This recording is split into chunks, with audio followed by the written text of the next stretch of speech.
मित्रांनो, सप्रेम जय भीम. ती प्रखरतेने जळू लागली.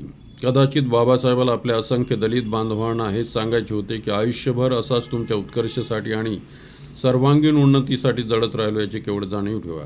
क्षणातच अगरबत्ती जाळली. तिच्या मनमोहक सुगंधाने दीक्षास्थळावरील सारा परिसर सुगंधमय झाला. मंचावर डॉक्टर बाबासाहेब आंबेडकर, सविताताई आंबेडकर, महासंघनायक पूज्य भंते चंद्रमणी, श्याम पेंढारकर आणि देवप्रिय वली सिन्हा उपस्थित झाल्या. त्या काही क्षणातच हजारो वर्षापासून हिंदू धर्माने जखडलेल्या अत्यंत क्रूर, रानटी, निर्मम, निष्ठुर, निर्दयी वेड्या आपोआप उन्मळून गळून पडणार होत्या. त्यामधून 7 कोटी दलित बांधव मुक्तीचा प्रदीर्घ श्वास, नव स्वातंत्र्याचा प्राणवायू घेण्यास अत्यंत उत्साहित झाले होते. प्रदीर्घ श्वास गुलामीपासून मुक्तीचा, प्रदीर्घ श्वास कर्मकांडापासून मुक्तीचा, प्रदीर्घ श्वास विषमतेपासून मुक्तीचा, प्रदीर्घ श्वास जातीभेदापासून मुक्तीचा, प्रदीर्घ श्वास रानटी प्रथेपासून मुक्तीचा, उत्साह, नव स्वातंत्र्याचा उत्साह, नव जन्माचा उत्साह.